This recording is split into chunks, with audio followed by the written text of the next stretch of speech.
श्री शिवाय नमस्तुभ्यम।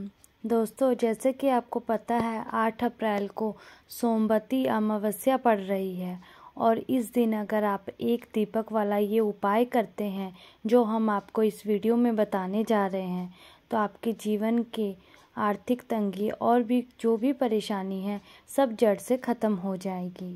और ये सोमवती अमावस्या वो अमावस्या है जो कि पहले नवरात्रे से पहले वाली अमावस्या है। ये नवरात्रों से पहले पड़ती है।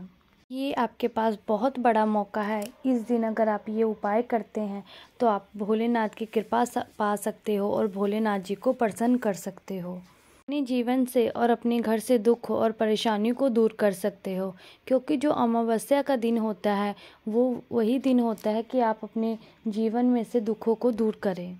आइए बात करते हैं वो कौन सा उपाय है। जैसे कि ये उपाय मैंने आपको बताया है दीपक वाला है, तो आप इसको एक दीपक आपको लेना है और इस उपाय को करने के लिए सभी को नहीं करना है। आपके घर में जो बड़ी स्त्री होती है या बहन या माताएं होती है वो एक जने इस उपाय को कर सकते हैं। अगर किसी कारणवश माताएं बहनें ये उपाय को नहीं कर पा रही है, कोई परेशानी है उसके कारण नहीं कर पा रही हैं, तो कोई पुरुष भी जो घर का बड़ा हो इस उपाय को कर सकता है। और इस उपाय को अगर एक व्यक्ति भी करता है तो उसका लाभ पूरे घर को मिलता है। तो आइए अब जानते हैं कि इस वाले उपाय को करने की विधि क्या है। एक दीपक वाला उपाय, नाम से ही समझ में आ जाता है कि हमें एक दीपक की आवश्यकता तो पड़ेगी ही पड़ेगी। तो ये जो दीपक है ये मिट्टी का चाहिए, ये आटे का चाहिए। वैसे तो इस समय आपको मार्केट में मिट्टी का दीपक नहीं मिल सकता है। अगर आप कहीं से आपको मिट्टी का दीपक मिल जाए तो बहुत ही शुभ होगा, क्योंकि जो अमावस्या का दिन होता है वो बार बार नहीं आता है, ये साल में एक बार ही आता है। तो अगर आपको मिट्टी का दीपक मिल जाए तो आप वो प्रयोग में ले आ सकते हैं। अगर आपको नहीं मिल रहा तो आप फिर आटे का दीपक बना सकते हैं। नहीं तो आपके पास अगर कोई मिट्टी का दीपक है तो उसको धो करके साफ करके अच्छे से आप उसको प्रयोग में ले आ सकते हो। अगर आपके पास वो भी नहीं है तो आप आखिरी में एक आटे का दीपक ही बना लीजिए, तो वो भी आप प्रयोग में ले आ सकते हो। ये ध्यान रखिएगा, जब आप आटे का दीपक बनाएंगे तो आटे में सिर्फ आपने पानी मिलाना है और नमक वगैरह आपने कुछ भी नहीं मिलाना है। शुद्ध पानी और शुद्ध आटा लेकर के आप एक मिट्टी का आटे का दीपक तैयार कर लेना। और आटे का जो दीपक होना चाहिए वो ना ज़्यादा बड़ा हो ना ज़्यादा छोटा हो, मीडियम साइज़ का एक आटे का दीपक तैयार कर लेना। अब हमें इसमें ध्यान देना होगा कि हमें बाती कौन सी लगानी है। जैसे कि आपको हम हर एक वीडियो में बताते हैं कि भोलेनाथ के जब हम दीपक लगाते हैं तो हम वहाँ पर गोल बाती का प्रयोग करते हैं, पर जो हमारे पितृ होते हैं तो उनको कभी भी गोल बाती का दीपक नहीं लगाया जाता है। उनके लिए हमेशा लंबी बाती वाला दीपक ही प्रयोग में लिया जाता है। तो आपको यहाँ पे क्या करना है, आपको एक लंबी बाती का दीपक ले लेना है। कि अगर आपने इसमें गोल बत्ती रख दी और लंबी बत्ती नहीं रखी तो आपको इस उपाय का फल मिलेगा ही नहीं। तो आप इसमें लंबी बत्ती का ही प्रयोग करना। इस बात का भी आप ध्यान रखें ना कि जो आपने लंबी बत्ती रखनी है इसमें वो बाजार से मिली हुई वो ना रखिएगा, आप अपने हाथों से बनाकर उसमें लंबी बत्ती रखिएगा। से तो आप बाजार की भी ले सकते हो, पर अगर आपको अपने पितरों को प्रसन्न करना है तो आप अपने हाथों से वो लंबी बाती तैयार कर लें और वही बाती लगाएं। जैसे कि आपको मैंने बताया है कि ये सोमवार का दिन, ये अमावस्या के दिन बार बार नहीं आता है, तो आपको इसमें क्या करना है, आपको शुद्ध गाय का घी ही डालना है। गाय का घी आप अपने घर में जरूर रखा करो, क्योंकि ये जरूर प्रयोग में आता है। आपको शुद्ध गाय का घी इतना रखना है कि वो जो दीपक है वो कुछ समय तक जलता रहे। कोशिश करना कि आपको वो जो दीपक आपने बनाया वो उसको आपको गाय के घी से पूरा भर देना है। ये जो उपाय है ये आपको शाम को 6 बजे के बाद और 7:30 से पहले आपको शाम के समय ये उपाय करना है।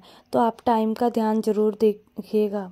आपको ये जरूर ध्यान रखना है कि शुद्धता का आपको जरूर ध्यान रखना है। इस समय सुबह तो आप स्नान कर ही लोगे, पर अगर आप शाम को ये वाला उपाय करना है तो आपको स्नान करने की तो वैसे ज़रूरत नहीं है। तो आप हाथ मुँह धो करके इस उपाय को कर सकते हो। का जो ये दीपक है ये तैयार हो गया है। आप इसको किसी प्लेट में, पूजा वाली थाली में आप रख लो। ये ध्यान रखिएगा, जब आप मंदिर जाओगे और इसको लेकर के जाओगे तो इसके साथ आप अपने घर से एक माचिस जरूर लेकर के जाना, क्योंकि इसको हमें घर से जला करके नहीं लेके जाना है, हमें वहाँ पर जलाना है। और इसलिए आप अपने घर से अपनी माचिस जरूर लेकर के जाना। और इसको आसन लगाने के लिए दीपक को आप कुछ फूल की पंखुड़ियाँ या फिर आप चावल के दाने कुछ लेकर के अपने साथ जा सकते हो।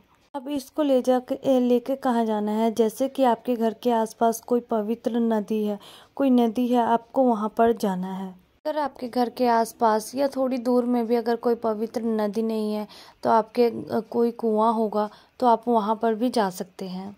कुआं नहीं है तो कोई भी सरोवर या तालाब होगा जो पवित्र होगा, आप वहाँ पर भी जा सकते हो। मैंने आपको तीनों ऑप्शन दिए हैं, आपको जो भी आपके घर के पास तीनों में से कोई एक चीज़ भी हो आप वहाँ पर जा सकते हैं।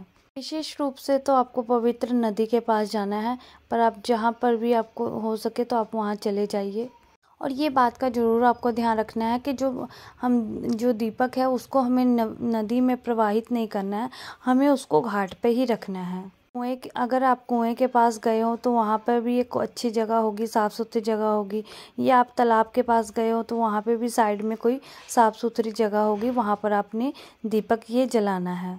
दीपक जलाने के पास आप जहाँ पर भी बैठे हो, पवित्र नदी के पास में या कुएं के पास में या कोई तालाब के पास में, पर सबसे पहले आपको दक्षिण दिशा देख लेना है। दक्षिण दिशा का विशेष रूप से आपको ध्यान रखना है कि दक्षिण दिशा की तरफ बहुत ध्यान करके रखना है, क्योंकि ये जो दीपक है इसका मुख आपको दक्षिण दिशा की तरफ ही करके रखना होगा। ये जो दीपक की बत्ती का जो मुख है आपको दक्षिण दिशा की तरफ ही रखना है। पर आपको जब दीपक जला कर रखेंगे तो आपको भगवान शिव जी का नाम लेना है और अपने पितरों का नाम लेकर के को दक्षिण दिशा की तरफ दिया रख करके दीपक जो आपने लगाया वो रख देना है और भगवान भोलेनाथ जी से प्रार्थना करनी है और अपने पितरों से प्रार्थना करनी है कि आपके जीवन में जो भी परेशानी है या आपकी जो मनोकामना है वो जल्दी भगवान जी पूरी कर दें। वाला उपाय करके आप अपने घर वापस आ सकते हैं। आप देखेंगे कुछ ही दिनों में भगवान की कृपा से आपकी जो भी मनोकामना थी वो पूरी होगी।